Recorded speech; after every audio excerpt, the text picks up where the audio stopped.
And welcome in, everybody, to the one show on the entire internet that is called the High Low Sports Podcast. We appreciate y'all so much here for joining us here on this Wednesday evening for one of your favorite places to catch podcasts. Later on in the week, we can promise you that we will only be getting into a little bit of trouble today, as it is DJ, joined as always by my co-host Kelcey. We normally stay a little bit out of trouble, but today's probably going to get into a little bit of trouble because there's a lot of fun to talk about. Yeah, look, you said we're not going to get in trouble, and I immediately just had to bite back the biggest laughter I've had on the show, I think, ever.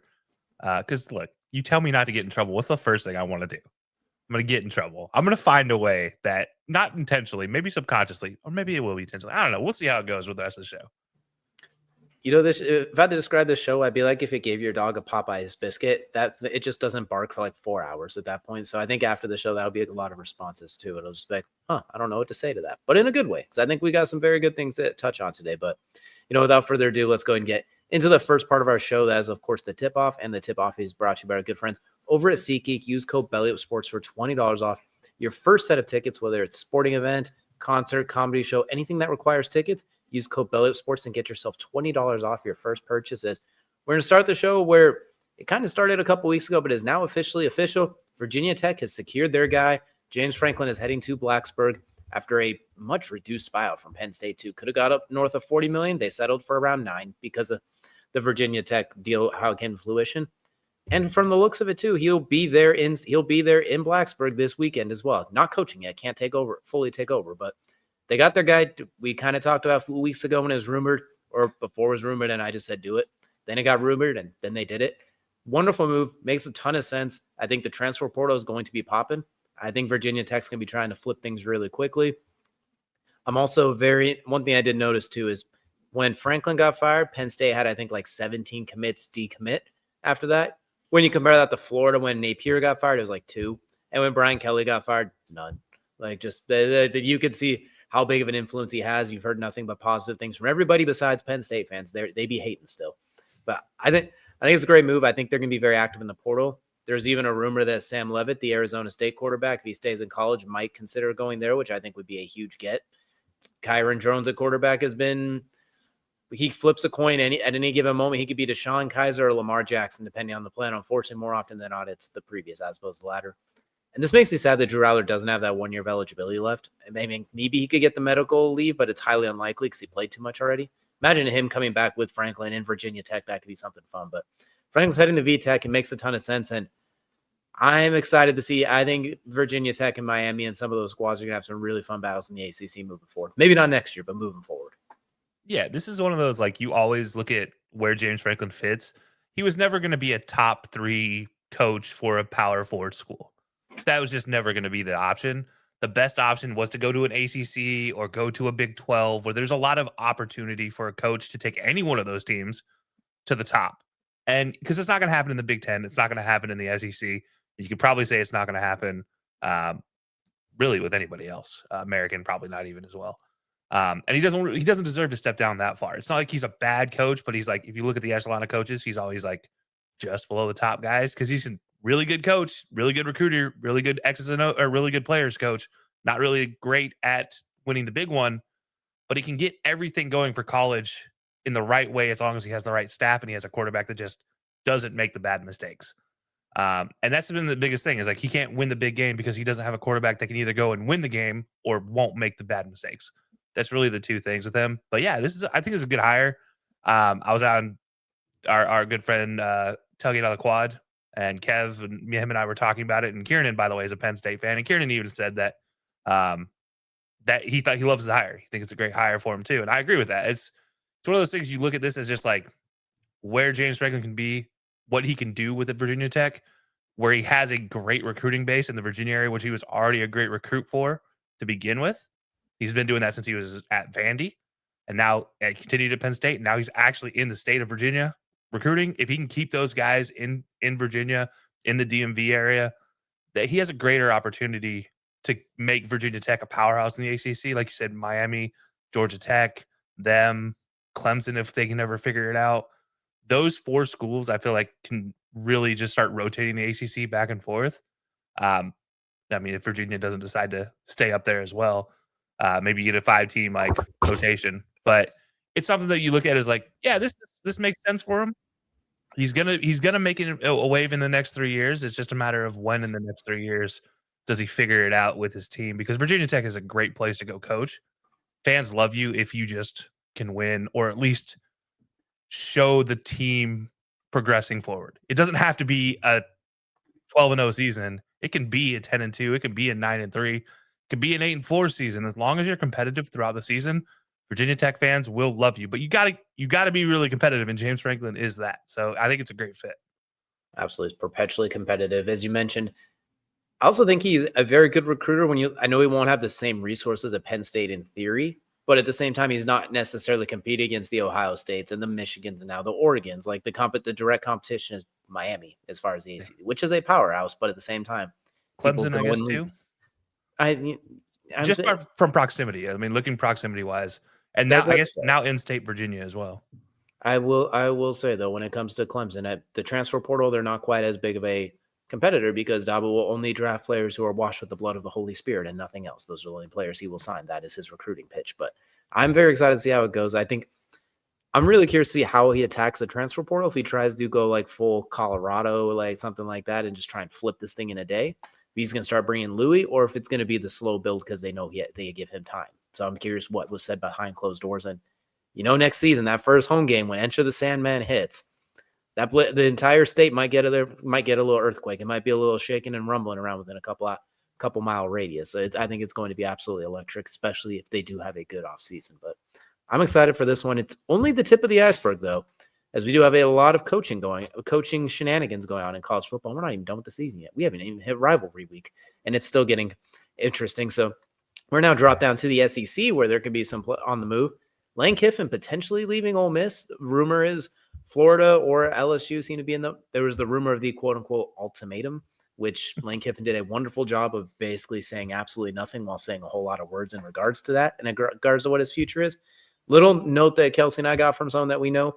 Not saying it's an insider thing, just somebody we know who knows some stuff. Not trying. This is once again rumor, so pound of salt, everybody. Quote unquote, accusedly.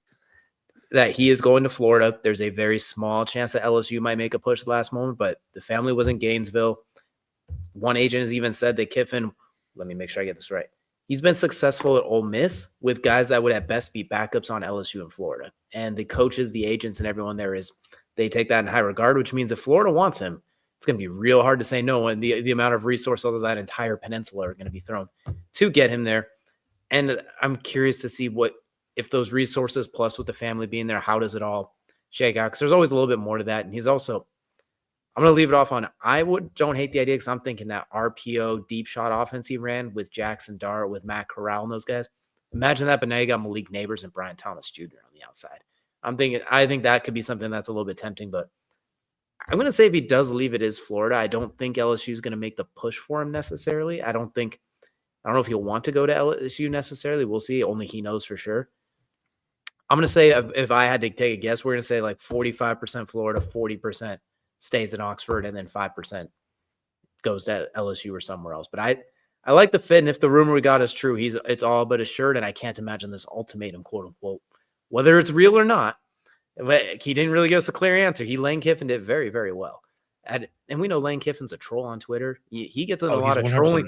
He gets a lot of trolling fun in Mississippi. Now you put him in Gainesville, Florida, he's gonna be throwing thirst traps. He's gonna be throwing puns. He's gonna be out of control on there. So you know what? Just for the Twitter content alone, it might be worthwhile. But I'm gonna say I think he does end up going to Florida. I think it does. I think the move does end up getting made. Yeah, I from the perspective of an SEC person, I don't look at LSU as an actual opportunity for Lane Kiffin. I think the only reason he would go to LSU is to completely just spite his daughter and just ruin her boyfriend's life. I think that's the only reason. So he might even dodge that. Yeah. So there you go. Yeah, that would be the only reason he goes to LSU. I think he burned the bridge for LSU during his Alabama days. I think that was like, there's very few borders you cross in the SEC. You don't cross Auburn to Alabama. You don't cross Georgia to Auburn. You don't cross Alabama, LSU. Those are the big four. You just don't do it. Only Nick Saban gets he's the only one that gets allowed. He had to go to Miami first and take a pit stop there. He had Like, to go to Florida first, so maybe that's Lane Kiffin's plan. He's going to well, Florida, then he's coming so back to to LSU. be fair, Lane Kiffin has gone to Florida, and this is my other point. He has won in the state of Florida. If anybody remembers Florida Atlantic, he was a great coach yeah, Florida Atlantic. Yep. Had to remember which one. I always get them and FIU mixed up. But FAU is where he ends up at, wins there, does a really great job, actually turns out a lot of great NFL players. And then that's how he got the Ole Miss job. I think the only reason he would ever leave Ole Miss is for a bigger budget and more Jordan gear. Because right now, Ole Miss is very Nike and very Realtree, who is somehow a sponsor of the jerseys, while Nike's also a sponsor. I just don't get that. But look, Ole Miss is the biggest party on a Saturday in football history. It is literally known as the world's largest cocktail party. Like, that's what Ole Miss is. Florida is just a mess all the time. Like, you go to Gainesville, that city, that town during college football is insanity, and it's already Florida. You already have to deal with Florida man. I I don't love the idea of him going to Florida. I'm not as in love with the idea as you are. I'm not like as high on that opportunity. I think he's just not. I don't see the reason why he'd leave Ole Miss, because he has done a great job of bringing players into Ole Miss that would have never been successful in a lot of other places, never been given a chance, and he's made them successful. And now he's gotten the spotlight on him again, where he's able to bring bigger players. Like Jackson Dart. Look at Jackson Dart. That's an NFL quality player. That's NFL player. What has Florida turned out that's NFL right now? Anthony Richardson, who can't stay healthy and who has the most inaccurate arm we've ever seen from a top 10 quarterback? Well, hold on now. Ricky Pearsall had the catch of the season not that long ago. That's a receiver. You didn't specify. You just said player. I'm talking quarterback specifically. Like, when you look at that, why would he leave the comfy, hollow grounds of Oxford, Mississippi to go to Gainesville, Florida? And I don't think people understand what I mean by this. Is if anybody's been around Gainesville, it's a miserable place to go and try to live. Oxford is a very nice place in a very terrible state in Mississippi, but it is a very nice place within Mississippi. Oxford is very cool, very, very nice to live in. And you're the biggest celebrity in the state. You go to Florida, now you're just one of a number. Like, he's Lane Kiffin. Yeah, there's a circus that carries around with him, but I don't know if the Jordan brand and Gatorade is enough to drive him away from Ole Miss. I almost feel like Ole Miss is his spite to all the other teams that didn't want to give him a chance, to the Tennessees, to the USCs, to the Alabamas that didn't want to give him a chance as a head coach. I think he wants to win at Ole Miss at the end of the day. But I've been proven wrong. And I would say if there's any school that does end up with him, I do think it's Florida. But I think it's like, for me, I'm like 55% staying at Ole Miss and like 35% Florida. And then whatever's left over, him just saying, I'm going to the NFL. Like, that's where I'm at with it, where I can't see him going anywhere else other than Ole Miss. And I might be wrong. I might eat crow on this one, which wouldn't be the first time on the show I've done it. But it's just like, it doesn't feel like he's going to be leaving, because right now when I think Ole Miss, I think Lane Kiffin on the sideline and what he's able to do. It's been impressive. It's been a great run. There's very few places to step up. And I don't know if he wants to go to Florida and necessarily quote unquote rebuild with a Florida team that will need to rebuild soon. And that's whereas with Ole Miss, he can just keep doing what he's doing. Realtree is plugging money in. They have a ton of billion-dollar, alumni that are giving money. And Ole Miss, he can just keep living the nice life. Florida, he has to go and put his job back on the line again. Is that really what you want to do when you're Lane Kiffin? I don't think that's the case. I'm very curious. I will say, if we're going to throw the NFL in there, I'm going to take away LSU's 5%. I'm going to take a little bit from those other two teams too. I'm going to throw some of that at the idea of him going to the Giants and reuniting with Jackson Dart. He's already got Diesel Dart on his way to Ole Miss. Bring them all along the way. Why would he leave when he could literally go to New York, be with Jackson, also get an LSU receiver, and one of the most like Lane Kiffin running back I could ever think of in Cam Scatterbo? I'm just saying I think that's a much higher option than LSU. That's for sure. I think he's sticking in the blue colors. That's what's for sure. Those uniforms, his team's uniforms will be blue next year. It's just a different which shade of blue and how hot outside will it be. That's what we're gonna wait and find out. But I'm curious how it weighs out. I want to know. I know what he said and I know what the report is, but I want to know if the actual ultimatum thing. I want to know what the actual details are. Like, I want to be the fly in the room of how that went down, if that was actually a thing, how it was approached. Like, I want to know firsthand Because if someone throws me an ultimatum like that, I'm leaving out of spite, especially if I'm getting $100 million or whatever it is. Like, that's going to be hard to say no to. I think this is one of those cases that's the way that all shakes out to me, and the way it was all like. I love how Kiffin talked about a whole lot of nothing, like you said. It's like a whole lot of words to say absolutely nothing. But the way it all came out, it feels like somebody else heard that conversation. It was like, oh, they gave an ultimatum. When in reality, it's like, look, Lane, we'd really like to know your answer by the Egg Bowl, just because we have to start planning for after that. That's our big recruiting push in the state. And let's not forget, 5-star linemen come out of the state of Mississippi. So that's what's going to drive him going forward. I don't know. I have a hard time thinking he's going to leave, but yeah, I think that whole conversation, man, it was just like it was like a casual one, and somebody else heard it and was like, let's just spark a little rumor mill out there.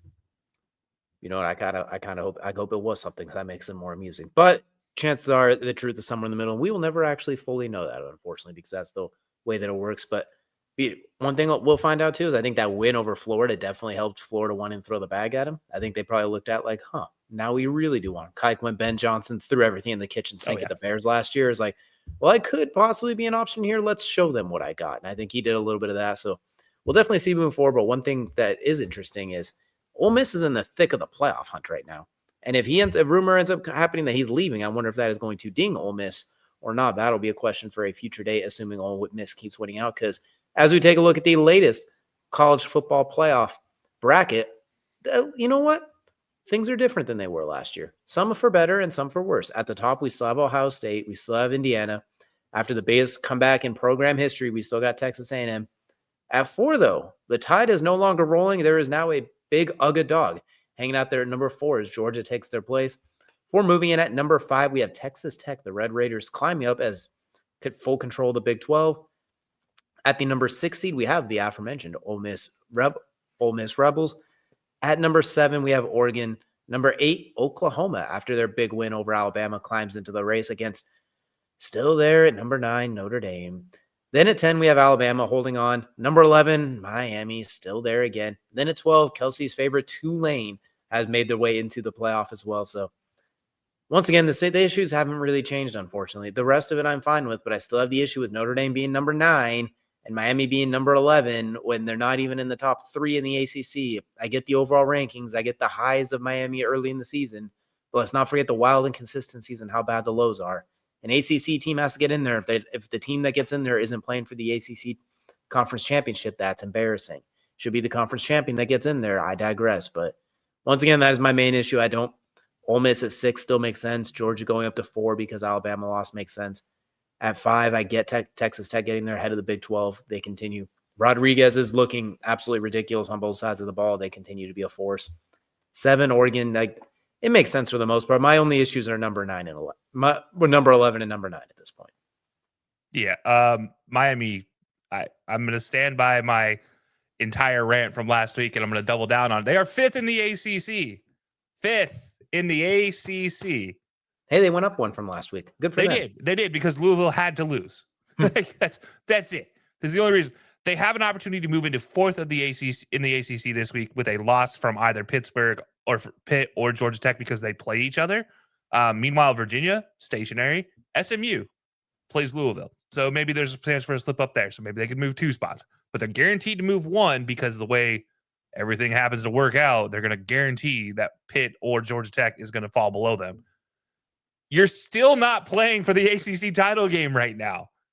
You're still not even close. You're hoping, above all hopes, that Georgia Tech, who has played excellent right now and who, as a not great team last year, gave Georgia a run for their money, you're hoping that Georgia Tech team will either lose this week and next week or just lose next week after beating Pitt, and then hope you can jump them in the ACC to get into a title game. That's not a guarantee.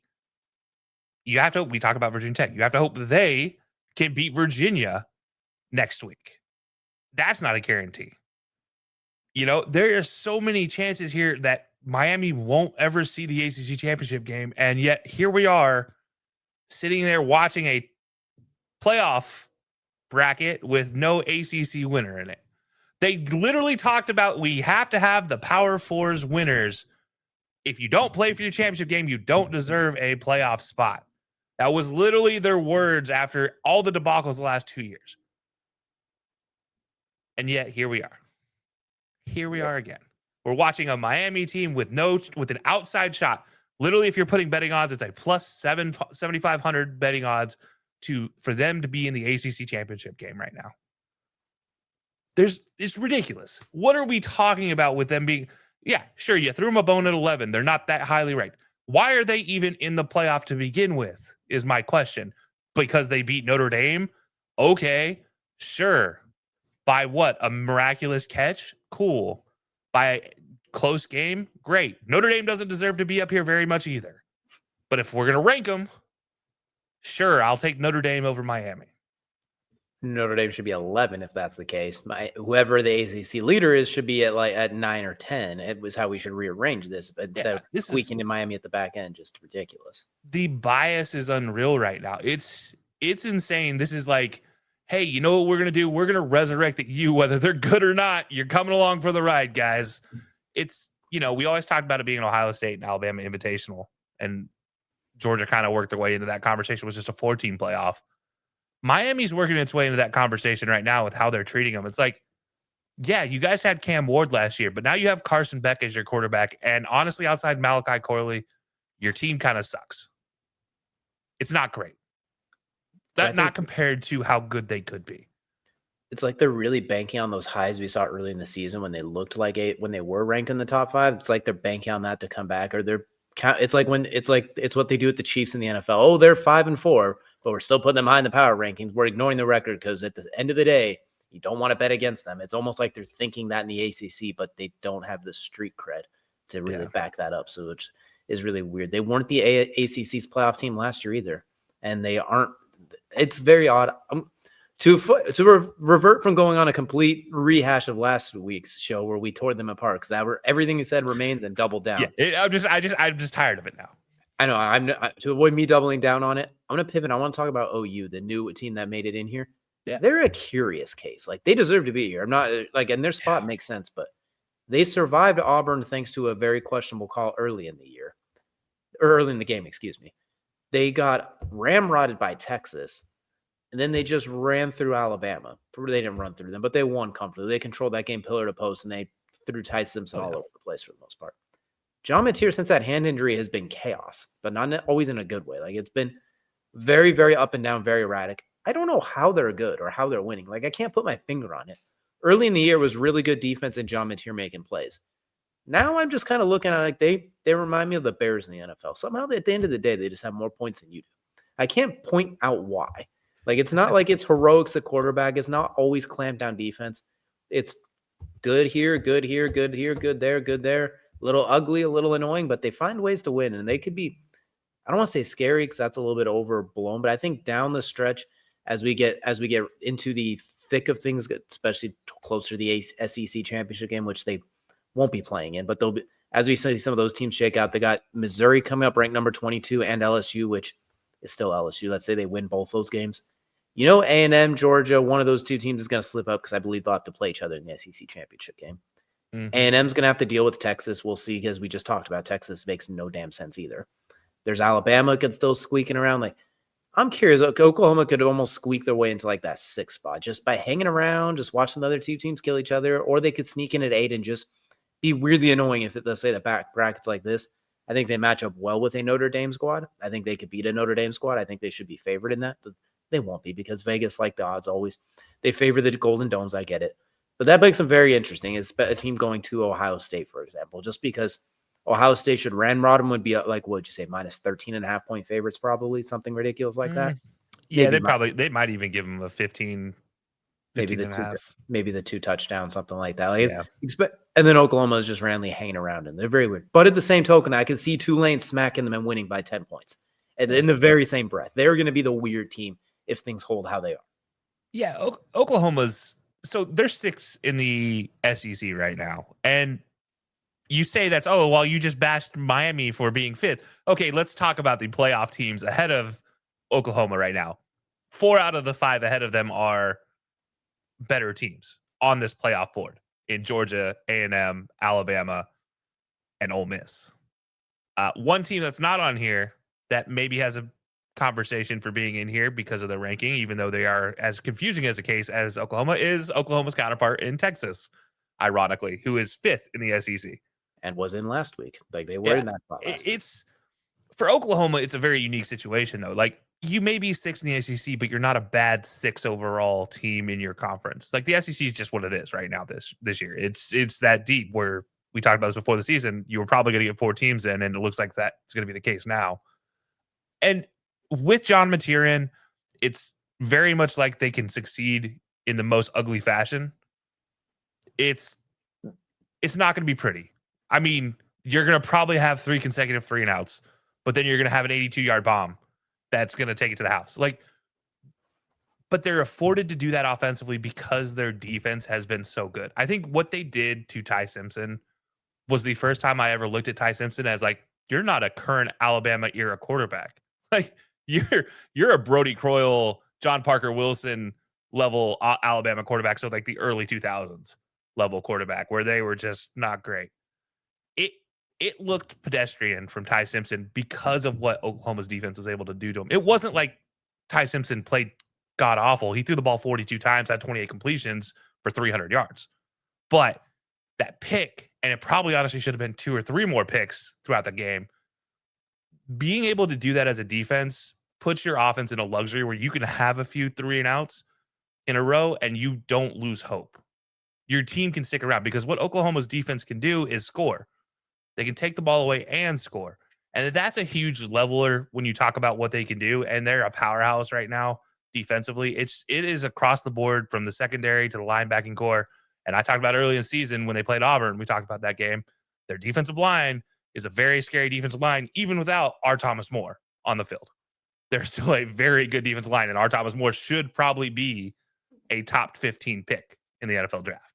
So I think this is a team that has every case to stick around. But yeah, I think you're right. Like if it's like a Tulane matchup, they're going to play down to Tulane because Tulane doesn't make a lot of consistent mistakes.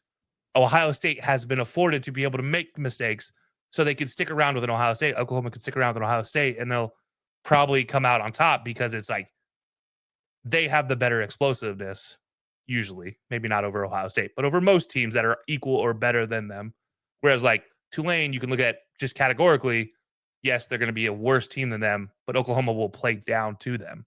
And that's like my concern with Oklahoma overall. But yeah, I think Oklahoma has a very strong case for being here. I just don't know if it's going to be as impactful when it comes to, decision day, whether they're actually in the playoff or not. Like they have to really I feel like you have to solidify yourself over the next 2 weeks, and they have the opportunity to do that with Missouri and LSU, but you have to put the pedal to the metal on both of them to make sure you're up here. You got to win both those games and hope A&M doesn't slip up it, lose to Texas or something like that. I think they need things to kind of hold true how they're expected, and I think they'll be okay. Like they have to win those 2 games, and everybody else has to do what they've been doing. Because then I think they'll be all right. But it's amazing to think about how that sentence started. Oklahoma's defense is awesome. Who would have thought even 2 years ago we would have even thought about uttering that? What Brett Venables has done there, and that after Lincoln Riley left, is nothing short of incredible. They went from the literal worst defense in college football to that being the staple of their playoff caliber team, which is absolutely incredible. He definitely deserves, and Clemson hasn't been the same since he left either. Like they miss him a lot there as well. He deserves a big nod and a big round of applause. And you know what? They're working. So we'll see. That secondary is no joke for Oklahoma. They put a lot of teams in hell with how they cover, and then that front 7 can get after it. They used to call themselves the Land Sharks back in the day, and it feels like they're that way again. Feels like they're that level of taking the ball away. They're hunting for blood, and it's and not like to take somebody out. They're hunting for the ball is what the blood is in this case. It's an impressive thing to watch their defense, and Venables has pulled out some really good disguise packages as well, which is what threw Ty Simpson for a loop. Is they were so late in getting to their actual formation that he couldn't read it before the snap, so he was reading on the fly, and there's dudes moving everywhere. That threw him for a loop, and you could see it all day. And it was like, okay, if this defense shows up for the rest of the season and in the playoff runs, they're putting everybody in fits. I don't care who they're going against, and even maybe the number one Heisman ranked quarterback right now might have trouble with them. But that's my opinion. They went from leading the way with John Mateer, and he was making his Heisman run to where they are now. But you mentioned Heisman quarterbacks. That's a good time to transition to Kelcey's Heisman hierarchy as we get ready to look at your top 3 candidates for the Heisman as we get right down to the nitty-gritty of the season and the pool starts to shrink a little by little. Yeah, I think we lost Ty Simpson finally after this last game. I think, unfortunately, Ty Simpson has a great season after the Florida State loss. And even the Florida State loss, he had a great, great run. But I think what Oklahoma's defense did to him was just too much. Like, you can't overcome that. And the reason why is because of the first man on my board. It's my 2B. It's not my 3. It's my 2B. We can't ever have Marcel a Reed. segment without you breaking the rules at some point. And there's a reason why I broke the rules, and I'll talk about this a little bit when I get to my 2A. But realistically, Marcel Reed did the most impossible thing after looking like the biggest scrub in the world in the first half. He led them on the biggest comeback the SEC has ever seen in a regular season game. The biggest comeback any SEC school has ever had against another SEC school. Because he looked awful in the first half. I talked about Ty Simpson looking pedestrian. Marcel Reed looked worse than pedestrian. He looked like a toddler just learning how to play football for the very first time. And in the second half, I don't know what he figured out, but he started using his legs. And next thing you know, he was dynamite. They lost their number 1 running back in that game. They were down to Emmitt Smith's son, who was a transfer, as their lead horse in the third quarter. Marcel Reed decided, all right, it's my turn now. Now, don't get me wrong, in the first half, he did get let down by his own receivers, so much so one of them never saw the field again. But Marcel has what he was able to do definitely catapulted him back in the conversation where he was already just outside of it as the number 4 going into this past week. With what he did, that's a Heisman-worthy moment. Being able to lead a comeback like that is a Heisman-worthy moment that everybody wants. Everybody talks about, you need a Heisman moment. That was his, but he's not done yet. He has to prove himself over the next 2 weeks, and he has a really great opportunity during rivalry week versus in-state rival that we finally get to see this rivalry again, and I've never been happier. Texas and Texas A&M, that it means something. And Marcel Reed has every opportunity to make it mean even more and make himself a Heisman Trophy winner if he can show out in that game. But he's not the only one that has that chance. And that number 2A in this is Julian Sayin. Now, everybody's like, oh, what are you talking about? Julian Sayin. Yes, they play Rutgers this week. I don't care about this week. This week, as long as they don't lose at all or it's not a 7-point game or less, Julian Sayin should still be in this conversation come next week when we talk about Michigan. Julian Sayin has been one of the best quarterbacks in the college game. But he's not the best, but he's been one of the best. And I struggled to put him in as he was a first-year starter, and it just didn't sit right with me when he had Jeremiah Smith. Marcel Reed didn't have a Jeremiah Smith. He has a Casey Concepcion. Julian Sayin has a Jeremiah Smith. So some of my potential placement of him gets hit by that, but I don't feel bad because I'm not the only one in the world that thinks he's not the number 1 quarterback. But I think if he can beat Michigan and beat Michigan handily, first of all, first time beating Michigan in 5 years, huge. Every Ohio State fan would love him. The 110, whatever it is, in the stadium. Well, they'd probably hate him because I think they play in Michigan this year. But yeah, it's one of those things like every Ohio State fan would love him. He would go down in the lore as the guy who broke the curse. And if he has a good game, and that doesn't even have to be like a 300-yard game. It could be like a 220, 2 touchdown, no interception, but near perfect game. And they win comfortably over Michigan. I think that would be something that Julian Sayin could take to the house as like his Heisman moment. And this is where I struggle with Julian Sayin is he hasn't really had the need to have a Heisman moment because Ohio State's been a front runner from the get-go. I mean, not necessarily a front runner, but as close as it gets. Once you got in front, they didn't take their foot off the gas, that's for sure. But he just hasn't done enough yet to get him over the hump.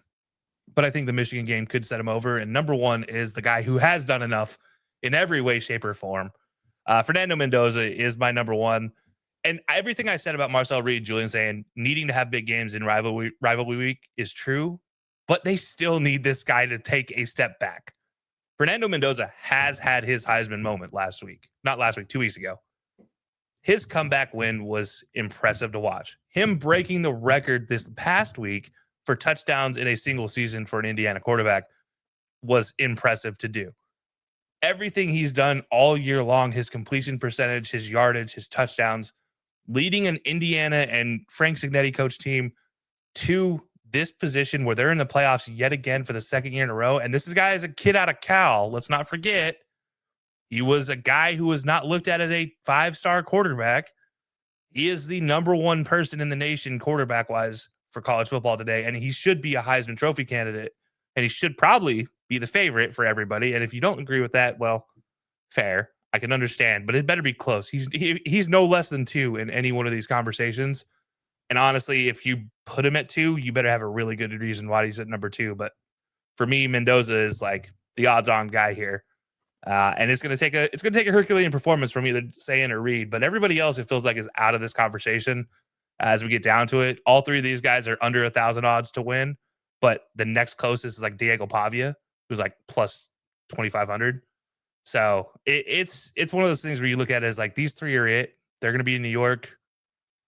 We'll just see which one has the better performances in the next 2 weeks. But I think really it may not even be this week. It's going to be really next week is going to decide this. I doubt any one of these 3 has a bad week this week. I mean, Julian Sayin plays Rutgers. So again, as long as you don't blow it this week, you should be fine. But yeah, this is where I have my top 3 or top 2 and a +1. I don't know how you want to put that.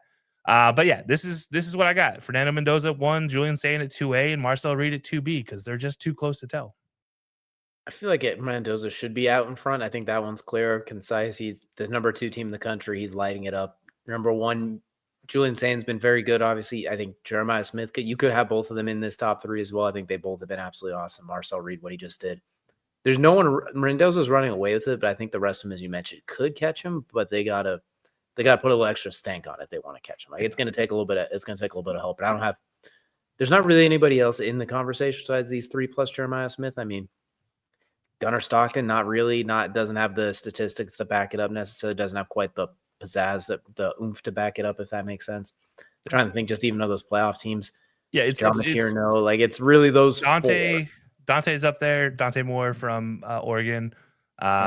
You also, but like it's honestly, it really like looking at the betting odds across the board, they're outside of the plus 2,000s in a lot of cases for the next closest person on the board. It's like Jeremiah Smith is like 6th or 7th on the list as next closest still. And it's like people don't know what to do with the 2 between Sayin and Smith. Of like, okay, who's the credit worthy one? And obviously it should be both. They both are worthy of their own credit, but they are combined in every thought, which is why I also struggle with putting Julian Sayin any higher, is because he still has Jeremiah Smith. Like across the board, if you look at receivers with a quarterback, there is no other receiver with a quarterback that matches up to Julian Sayin and Jeremiah Smith.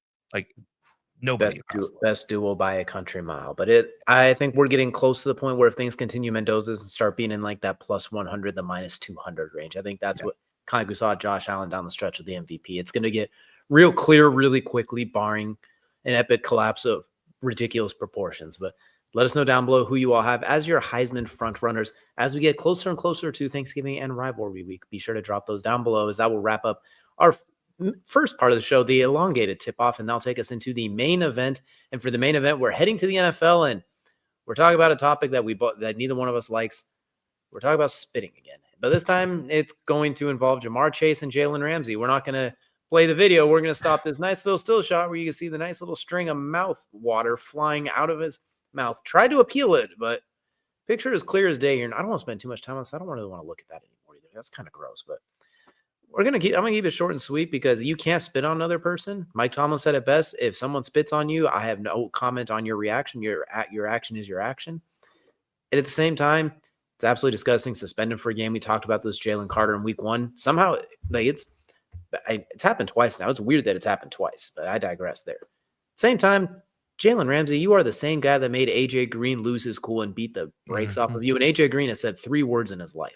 So at the same time, if it was going to happen to anybody, I would have bet Jalen Ramsey. But that's disgusting. Suspend Jamar Chase for a game. That's just, you got to be spitting. That says it all. Like, this is disgusting. Like, you can't spit anywhere in their direction because of how it travels. Like, you're not a sniper with it. No matter how many times you do it, you can't perfectly aim it. So if you really have to spit, go left or right away, not in their general direction at all. Yeah, I don't know what the fascination is with players spitting. Like, don't be wrong. It's not like we've just not like had spitting situations before, but they were never the superstars. Like Jalen Carter doing it was the shock of the world because That was superstar spitting on superstar for a team.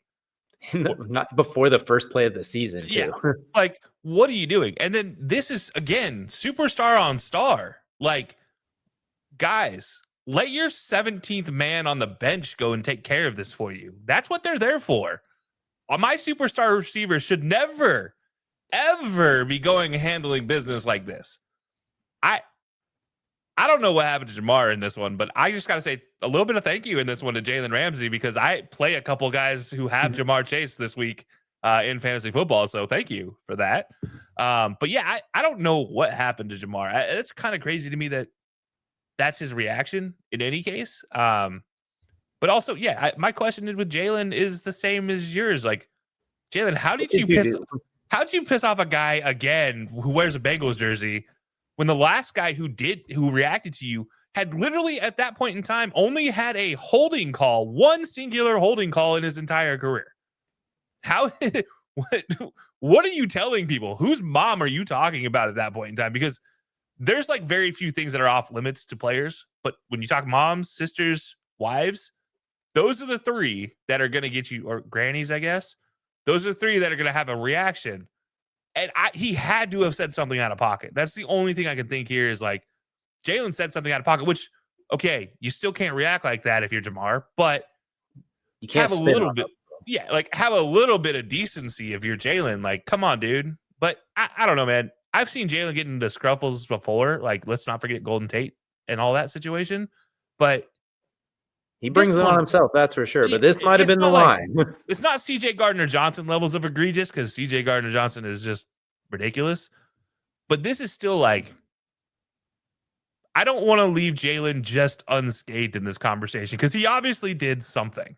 He's got a history that says he did something. Yeah, I'm with Mike Tomlin though. I think if somebody spits on me again, I'm not gonna I'm not gonna fault you for having any sort of negative reaction. Like, you do you, bud. I'll back you up, but I ain't gonna put myself in harm's way when you go and take care of the business. But like, if you're Jamar, you got to know better. Just like I said about Jalen Carter. If you're Jalen Carter, you got to know better. Especially if you're Jamar, though, this Bengals team doesn't really exist outside of Jamar and T. Higgins and a little bit of Chase Brown. Well, hold on now. Joe Burrow is practicing this week, so it might actually exist again. It might exist again. He's on my IR in one team, and I'm just hoping one day that he comes back. But like, really, if you're looking at it from that perspective, like, you got to know better if you're that. Every eye is on the field, is on you, including the white hats. They're gonna be looking at you because like you're gonna get caught even after the fact. Like this time, they're gonna know beforehand. Like, especially like Tomlin's a great coach when it comes to these things. He gets in the ear of a referee and is like, "Hey, check this out. Go, be sure to watch this." You know, because he knows the matchups and what they're gonna be. He knows the clash of the personalities. He's a Joe's coach, which is always a great situation when you have a guy like Jalen, is you can talk to the ref during all those moments. You know what's going to happen. So I don't know what happened with Jamar, but man, that it can't happen again. Like, this is great. I can't see another superstar spitting on somebody. Let it be the 17th long snapper or whatever. I don't care. But I'm like, Pat Scales can come back out and spit on somebody. I like Pat, but like that's an okay thing. I don't want to see. No, don't do it either. You don't get to do it either. If we're gonna rank it, I don't want to see my superstar spitting on somebody and getting suspended for a game. If it's my backup long snapper, I'm like, all right. Especially when you're looking at the AFC North, where it is very, very wide open right now. You have a chance to, with Joe Burrow coming back, an unlikely one, a very unlikely one, but a chance if you run things, you could have got yourself in the playoffs. Now you're missing a key game against the Patriots. That's a little concerning. And part of the reason that is open is because the Steelers, while still in the lead, kind of shaking a little bit, and Aaron Rodgers is injured with a broken bone in his wrist. It doesn't look like he will need surgery, but it looks like he is going to be out at least this week against Chicago. So Mason Rudolph will get the start, and we'll see how long that injury keeps him out. Like we mentioned, it won't need surgery, but it looks like right now playing status is it will be a safety thing. So he's going to play through it. It looks like at some point, maybe not this week, but if I'm the Steelers, I'm a little concerned, especially because Chicago, as you mentioned earlier, just finds weird ways to win. It doesn't really make sense. They just end up with more points than you at the end of it, even though we have no idea how we got there. And the Steelers have been kind of shaky at best in the last month, give or take, I think is the best way to put it. They've been very up and down. They'll have great performance, 6 takeaways against the Colts, then get lambasted by the Chargers, get absolutely ramrodded, then have a survival game against the Bengals. It's very, very unusual. I'm worried about them making the playoffs, winning the division with this, because even though he's not at his best, Aaron Rodgers is still the seasoned veteran who has seen and can handle everything and can keep things kind of going. Unless Mason Rudolph's about to turn back the clock all the way back to playing at Oklahoma State or something like that. But that doesn't bode well, especially with Chicago, as we mentioned, who's getting healthier and just finds weird ways to win. And we don't get to see the Bears co-owner taking on the Bears yet again in Aaron Rodgers. So we're missing out on that 24-5 record or whatever it is he has against him. Yeah, I mean, so be it. I don't know, man. Like the Bears are a unique situation. Like if you could have a better game to have the Bears co-owner take a seat, it would be against the Bears. I'm okay with this from the situation of I don't want anybody playing in Chicago or playing in Pittsburgh right now when it's going to be cold and weathery all weekend, especially not when you're partially injured. I don't know why the Steelers aren't giving Will Howard a chance, though. I think that's the part of this that bothers me most. I'm okay with Aaron Rodgers taking a break. Like, you're 41 years old, dude. I need you to protect yourself, just like he said he needed as well. That's fine. I've already been worried because you talked about retirement, and I've said it on the show before. The moment a player talks about retirement, I'm not excited to see them on the field anymore because I'm worried they're going to get hurt. So I think this is a situation with Mason Rudolph. Like, yeah, he's the number 2 on the quarterback depth chart, but like, this feels like an opportunity to put Will Howard out there and see what you can get. I think you need to know anyways, because Mason Rudolph isn't your future if you're the Steelers. So let's throw out Will Howard for a game. You can afford to waste one if you're the Steelers, is kind of what I'm thinking. And this feels like the one, if you want to waste something,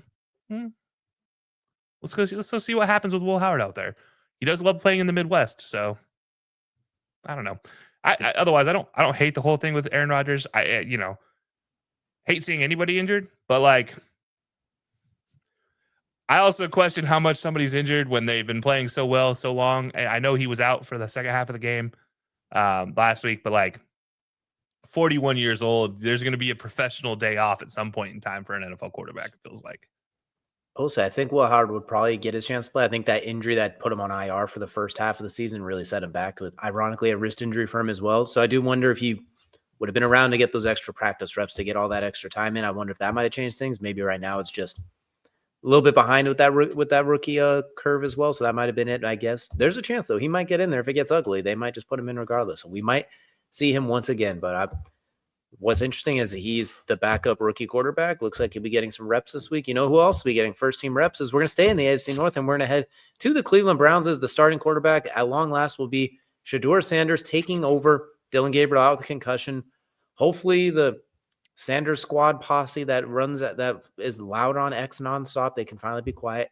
And it's a golden opportunity because not only do you get a chance to start, you get the full week, you get the game plan, everything built around you, everything you want, and you get the Raiders. So it's not like you have to deal with going against the Ravens off the bench. Like that was, I get it. Like that's tough. I get he did not look good, but that's a tough situation to come in and be awesome in. Now you get the Raiders, full week of practice, everything like that. Question is, how good is he going to look? And I'm not gonna lie, I think he's gonna look fine. I think he's gonna make some mistakes here. He's gonna complete some good passes. He's gonna throw some check downs, and then the ball's gonna move. He's gonna extend some plays. Quinshon Judkins is gonna move the ball on the ground to open up play action. He'll be fine. I think the Browns will actually. I don't know if they'll win the game, but I think they'll at least be in it. They'll be in the thick of it. I don't know if they're favored or not right now off the top of my head, but I think he'll be fine. I think it's going to be the most annoying thing that could happen because he's going to be just good enough to make it a question mark, but he's not going to clearly run away from what Dillon Gabriel's done, and he's not going to implode to make it clear and obvious that the toddler should start either. So I think it's going to be somewhere in the middle where we're going to go into the next week, and no matter what happens, people are going to complain.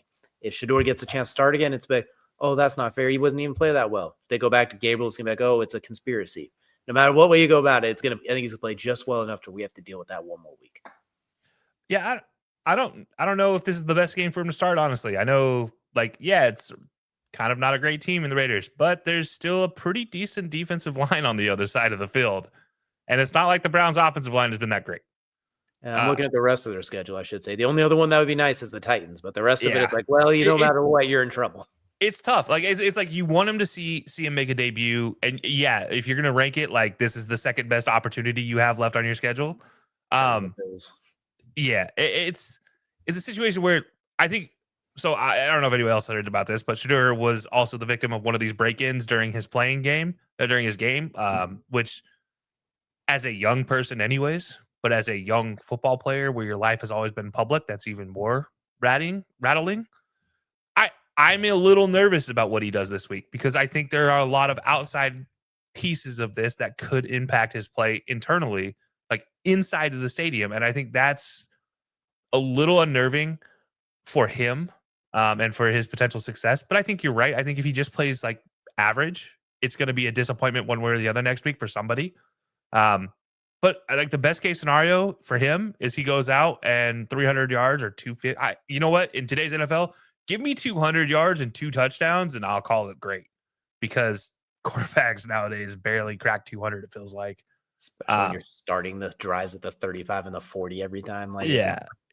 So like, I think Shador can just give me a better than average performance. That's going to be great. I hate to say it, but he somehow needs to trust this really spotty offensive line. And I say that very cautiously because I just talked about a player getting hurt. But like, pretend like they're good for at least 3 seconds. And if after 3 seconds you need to run. Let's not try to back your way out of a pocket anymore because that's what's going to be the doom of him, especially against this Raiders team who excels at rushing upfield and in. They don't just necessarily run through you, they rush around you. And I think that's where Shador, if he's going to get got this week, that's where he has to worry about it. But I think from a perspective of like team wise, it's not great, but I don't hate it as much. But yeah, it's still like any other defensive line I feel a little more comfortable with. Because I mean, really, unless it's Myles Garrett on the other side, I'm not too concerned about internal pass rush. But it's all going to be external stuff coming at him, and that's going to be tough. So I'm excited to see what he can do, but at the same time, I think it's a lose-lose situation in a lot of cases for next week, anyways, for the potential future for Shador. So we'll see how it goes. Stefanski seems to think Dylan Gabriel is his guy until further notice. I don't love that idea, but Stefanski, I don't love his offense either. So go figure that I wouldn't love his idea of who his guy at quarterback would be. But yeah, I think it's a lose-lose situation unless he just balls out. That's kind of how I look at it. chances are his guy and the Browns guy at quarterback is still playing college football right now. So it doesn't even matter who's playing out there. Like, they have a goal in mind. And The Browns guy at quarterback has been in college for the last 22 years. I don't know if they can stay in college any longer. I'm just, you know what? Tell that to Utah. Tell that to Miami. I mean, we've seen players play into their 30s there. So I'm just saying. But I think as long as he's not a catastrophe, I think it'll be very interesting. Like you said, he can't run backwards anymore. Like, you're not Deion Sanders. You can't run backwards and get away from people. You need to be able to step up in the pocket and just see what you see. Like, trust what you see, because the Raiders secondary is not too sticky. Like, they're good. They're fine. Yeah. They benefit from Max Crosby and crew more than anything. Like, they're not too sticky. So like, they're a 2-second defense is the best way I could say it. They're from the snap, it's 2 seconds that they can lock you down. And after that, if you can stay alive, you got a great opportunity to bust something over the top, especially the secondary is not the fastest of the world. And Jerry Jeudy, it seems to be like raring to go. And so does, David Njoku. Harold Fannin as well has been a Oh yeah, Harold Fannin has been a fantastic pickup for my team as well. And I think just getting Quinshon Judkins going on the ground, which the Raiders aren't exactly known for stout run defense either. So I think getting him going on the ground will be a huge difference maker because that offense runs so much smoother when that run game's going. For what the best thing is this game probably ends 17-10. Like, that's going to be the best part of this for Shador, where his defense, the Browns defense is going to do well because that's just who the Browns defense is. Again, I said you had Myles Garrett. Yes, you don't have to worry about that as much. You also have a pretty good secondary. And you're going against the leading turnover quarterback in the game and an offensive line that's even worse than yours. And as we saw very clearly on Monday night, they made the Dallas Cowboys look like the 2023 Dallas Cowboys. Yeah, they made Dak look like an MVP. That's for sure. So yeah, we'll see. I don't know. I'm not sold on Shador as a NFL quarterback. For the Browns, I think he has a chance to be an NFL quarterback. I just don't know for the Browns if that's the right thing for him long term. But it's got to start somewhere, right? Got to get on the field and do it. Control what you can control. Brett Favre played for the Falcons before he got good. I'm just saying too, like, literally CD and George Pickens were allegedly throwing up in garbage cans after gambling all night, and they went out there and each put on virtuosos against that Raiders defense. So I mean, and coming off a short week, I expect a little bit of it's got to be better than we just saw last week, that's for sure. But luckily for sure, though, he at least gets to play. Is in Atlanta, it will be a different story of quarterbacks. We will see the return of Kirk Cousins as Michael Penix is once again out for the season with yet another knee injury. I think this is his third ACL injury now. If we go back to college, is if we include college's 5th season-ending injury. We've learned not to write off young quarterbacks. We've learned that just because they always resurrect with someone else. We know all that, but this one's a little bit different because those injuries are really starting to worry me. You came in with Louis Vuitton baggage of injuries. You've been up and down in your career. And now another injury. You had the injury earlier in the year. You got banged up last year as well. I'm just worried health-wise because now he's also not going to be able to improve on the issues that he already did have. Some of those over the middle accuracy, some of the touch passes. Throws the best out, one of the best out routes in the game, but can't hit the slant route sometimes. It's exhausting. Atlanta fans probably exhaust them as well. You missed the 2-yard slant to Drake London, but you hit the 13-yard out route to the far side to Darnell Mooney. I don't get it.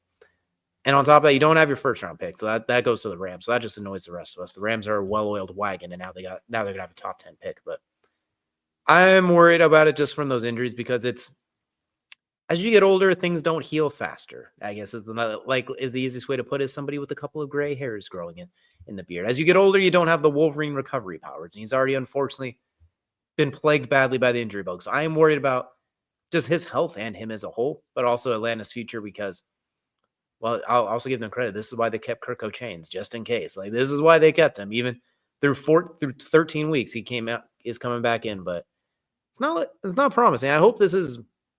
It's the comparison I'm looking for. Maybe like Matthew Stafford, who had a couple of those early injuries early in his career and then managed to stay healthier. Hopefully it could be something like that. But Stafford also didn't have 4 seasons ended by injury at Georgia, so it's tough to even draw that comparison. But I'm worried, especially because it's 3 times on the ACL. The only other player I could think of that's had that in the NFL is Sean Lee. And, well, we know how that kind of went along. The poor guy was so great for the 3 full seasons he could play. So I'm a little bit worried for Penix moving forward. Just the injuries keep piling up. Yeah, if there's a silver lining to this, at least the injury itself was a partial tear. It wasn't a full tear. They are still going to go and do the reconstruction surgery, and there's a reason behind that. And I really wish we had our good friend the doctor on to do this one. But as somebody said, quite a few knee injuries and some ACL repairs. I can tell you there is a reason that he is going under the full ACL reconstruction. Is because they now thread 2 ACLs together, 2 ligaments together to form this 4 athletes.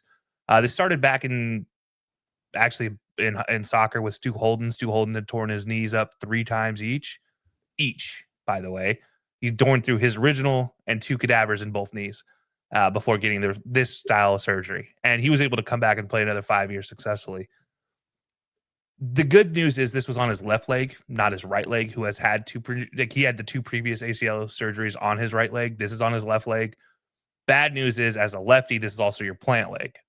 So the force that you exert when you throw goes onto the interior of your knee, which is where the ACL is. And so that is a little bit terrifying going forward because you are going to remove the ligament that's there while it is partially torn. Instead of just cleaning it up, you are going to replace it with something new. It's still a recovery period of like the season. At this point in time, it's like the rest of the season. But yeah, it's a tough situation that you hate to see somebody continue to get injured. His SC joint was the bad one with his shoulder in Bloomington.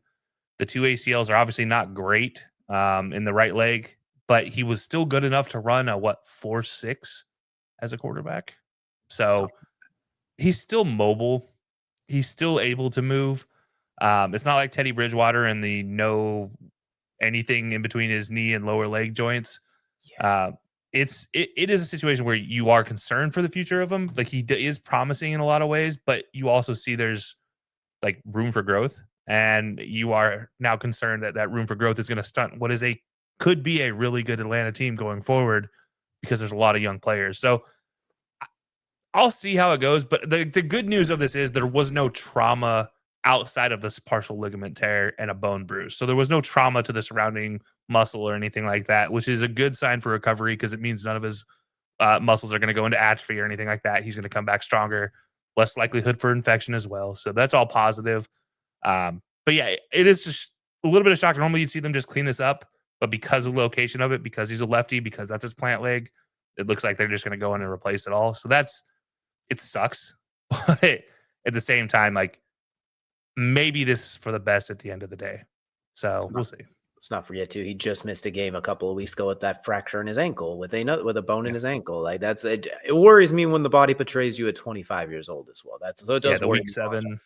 Yep. Like it's if he was 21 and this was happening, it's like, well, maybe the body will just like fully round into shape. But like his frontal cortex, his frontal lobe is pretty much developed at this point. Like so I do get a little bit worried, but maybe just maybe things could happen. Maybe he avoids the hits well enough. It could just be bad luck. We'll wait and see for sure. But I'm hoping he can get healthy, and we'll see what Kirk O'Chance does moving forward. I'm see gonna because Atlanta's pretty much out of it with Carolina deciding to be a workhorse all of a sudden, and Tampa Bay still being Tampa Bay. So we'll see what they decide to do. But one thing Kirk will not be, he will not be in the MVP race this year for no fault other than, well, no, he just won't be, and because he hasn't played nearly enough. But we will be talking about the MVP ladder, the NFL version of the Heisman hierarchy. We're gonna go through the three. I have a mild shakeup here at the bottom. Is JSN, while still very good, will not be number 3. Welcome back, Josh Allen. You had 6 touchdowns and 53 fantasy points, depending on the scoring. Fantasy points are not necessarily the end-all be-all with this, but 6 touchdowns in a game against the Tampa Bay Buccaneers, who I know they've faltered a little bit recently. They're still ahead of the division. They're still a playoff team. I still think a very good team. Flawed, but very good. And they needed every single one of them because Buffalo's defense is, boy, that run defense is terrible. That's the only way I could put it. And their pass defense is opportunistic at best. So they need Superman Josh Allen, which it looks like we're getting again. The turnovers are back, but the touchdowns are back in spades too. No more ball control, Josh Allen. We got chaos, Josh Allen, and I like that. So number 3 for Josh Allen. Number 2, not a movement, not much moving here. Jonathan Taylor sticking at the number 2 spot. Still after his bye week, leads the NFL in rushing by over 200 yards. Leads in touchdowns, still on pace to be ridiculous. The Colts are still a wagon. They're still towards the top of the AFC. I think they're sitting at 3 now because they've had the bye week. He's going to stay here for now. We'll see after this Kansas City game. Kansas City, that do all be basically do or die for them. We'll see. Maybe he goes up, maybe he goes down. But at number 1, still no surprise, Matthew Stafford. Couple of touchdowns, very not overly dramatic game against Seattle, but we know how good Seattle's defense is. They could arguably be one of the best in the NFL. Sam Darnold kept giving the ball, so they kept kind of just being conservative with it. Just like, you know what, we're chill, dink dunk, move the ball, couple of touchdowns. Very effective, still at an incredible pace that leads the NFL in touchdown passes. Hasn't thrown an interception since I think week 4. Like since September 21st, if I'm not mistaken. So right now, Matthew Stafford in a similar vein of Fernando Mendoza, just with a little bit less. He hasn't pulled away as much. Like Mendoza is running away, where Stafford's just at the front. If it's a carriage, he's the one horse in the front. Then it's 2 by 2 by 2 the rest of the way. So right now we have Matthew Stafford still leading the way with JT and Josh Allen slowly behind. I don't mind this at all. It's hard with the number 3 spot. Like, right, it's you want to kind of give people the nod, but at the same time, they're like, nobody's really. This feels like the MVP category where it's like nobody's really going out of their way to try to win this other than Matt Stafford and Jonathan Taylor. It's like those two feel like assurances, and everybody else is like, we'll just keep playing our game, and if we get there, we get there. I could have put Myles Garrett here if they could win a couple of those games. Where he's had 10 sacks in 3 games. If they won 2 of those, maybe I could have thrown Myles Garrett in there just for fun. But it's that 3 spot's been a rotating wheel, and even like you could put Drake May in there, which he's more than. I have no problem with someone putting Drake May in there. They haven't had the bye week, so he leads the NFL in passing yards. Has yet to have a 300-yard game, 20 touchdowns, 5 picks. He's still good. Like this isn't even a Drake May knock. He just hasn't. The team's success hasn't been like what Josh Allen's done, where the Bills, if he doesn't score 6 touchdowns, they lose that game.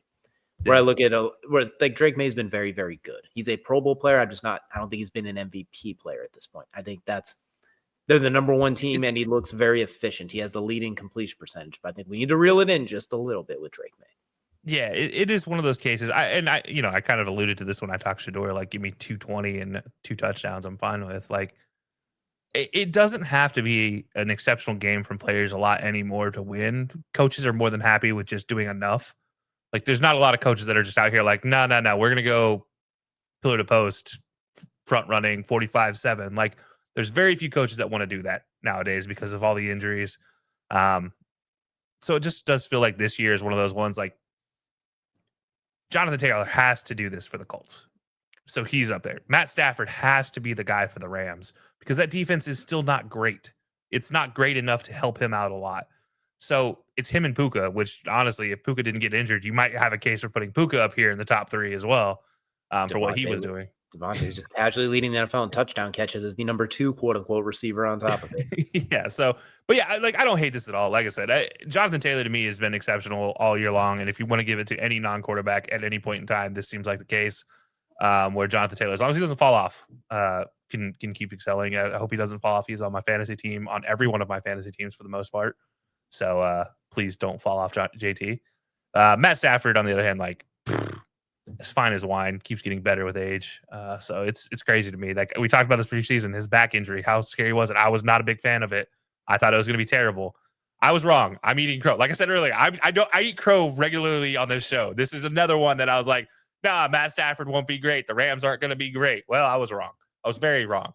Same. I'm starting to think that it was a hoax. I just think he didn't want to go to training camp because he has all the answers to the test already. So he's just comfortable back there. Basically, he was probably just trying to avoid the TikTok memes with the Rams social media team.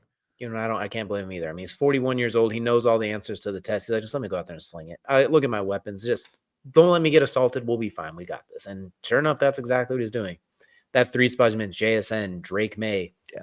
Outside chance of Dak, very far outside chance, but it's still possibly something like that. There's so many different options. Baker's still not terribly far behind. The last few weeks have been a little bit rough for that, but he's not. Jalen Hurts statistically looks like he'd be in there. Eye test says absolutely not because the Eagles' offense is obnoxious and I hate it. Up until last week, you could have Jared Goff. That number 3 spot's rotating a lot. We're going to see how it goes moving forward, and there's still a lot of season left.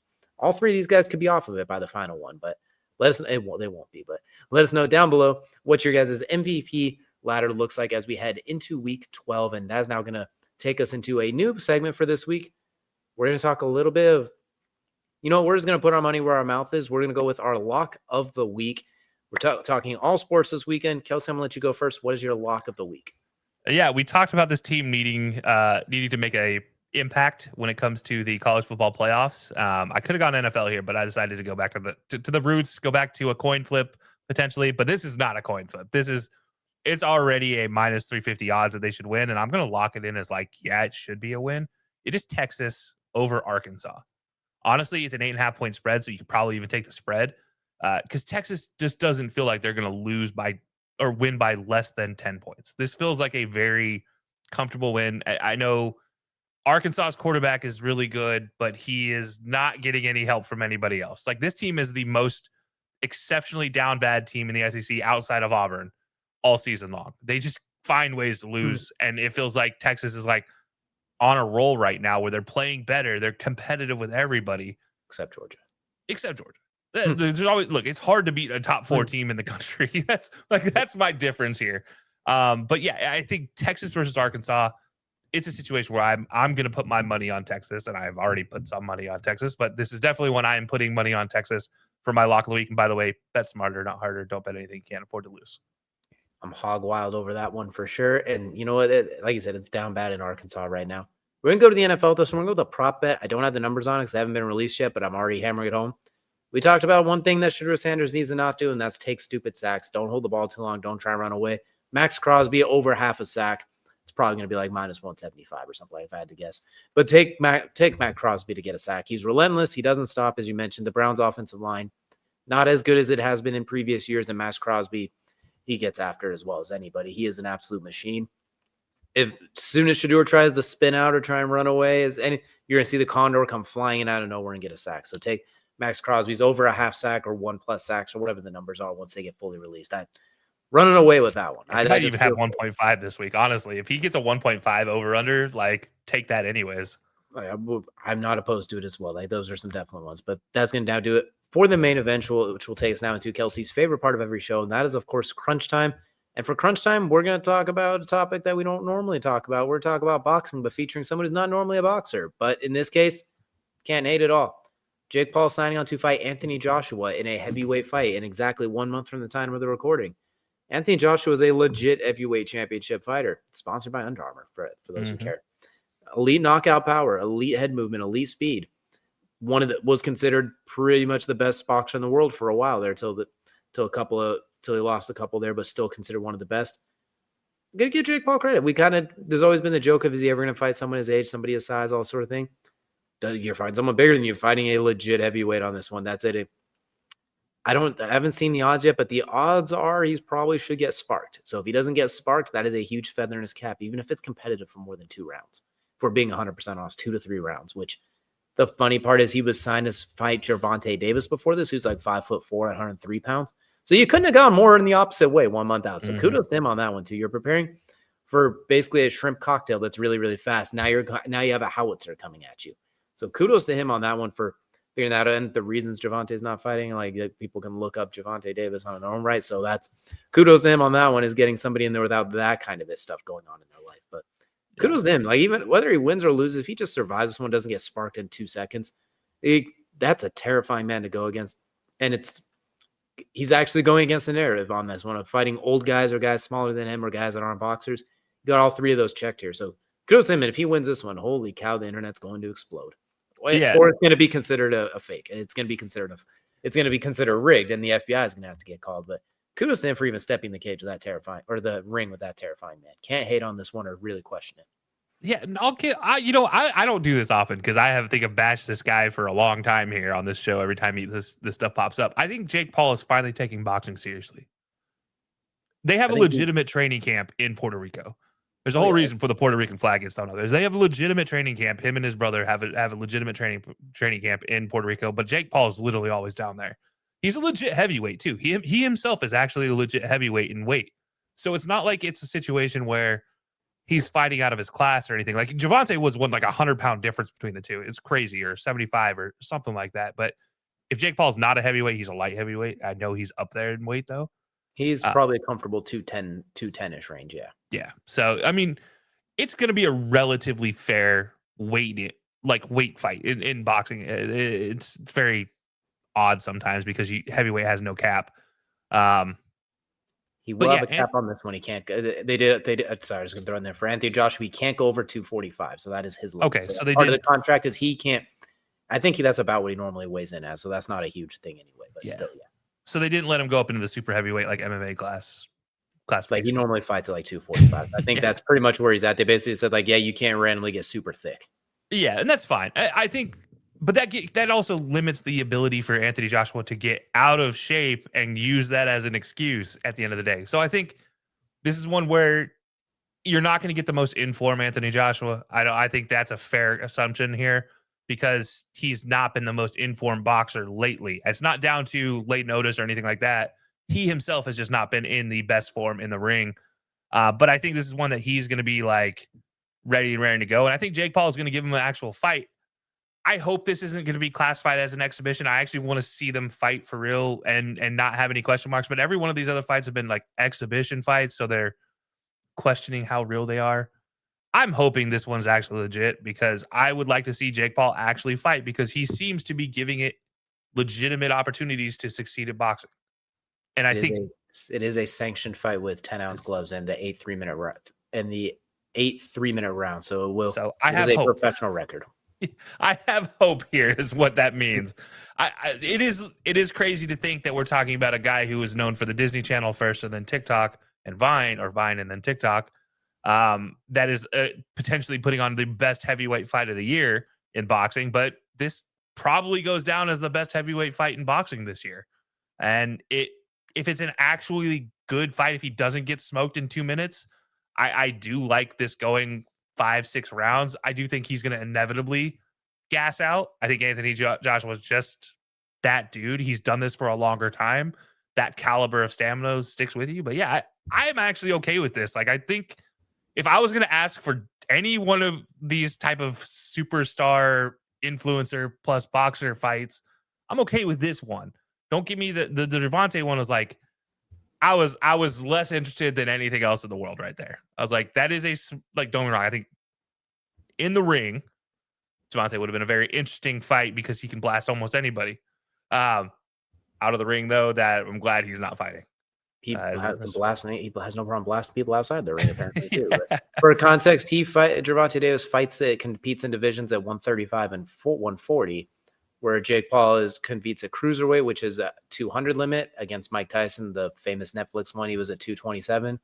Anthony Joshua, 6'6", has weighed in 250 or more in his last 5 bouts, so he'll have to be a little bit lower than he has been at 245. So that would make him within a 20-ish pound range. I'm excited. This is a very interesting one. I gotta say, like, no matter what happens, the fact that you're getting in there with him, assuming it's not actually rigged, which we actually have to throw that little bit of salt on there, but I'm presuming it's not. It's a Netflix show, right? So it's like we always have to wonder how much is Netflix's copywriting team getting in there. I'm just saying, like, that's a hell of a matchup. Good on him. Kudos to him. And no matter what happens, you can't really ever take that one away from him. Even if he does get sparked in 2 minutes, it's like, you know what, good luck finding someone else who's going to even survive 2 minutes of that, man. Like 98% of the world's population is not making it 2 Yeah. minutes. Really 99%. Yeah. If they're not a pro heavyweight boxer and have a record of 10 bouts or more, they're not sitting in there for more than 3 minutes. That's for sure. So honestly, I really would give Jake Paul credit if he passed a round. I think after a round is where I'm going to be very intrigued about what he can do, because Anthony Joshua is not infallible by any means in the boxing world. If you can catch him, and he has been caught before.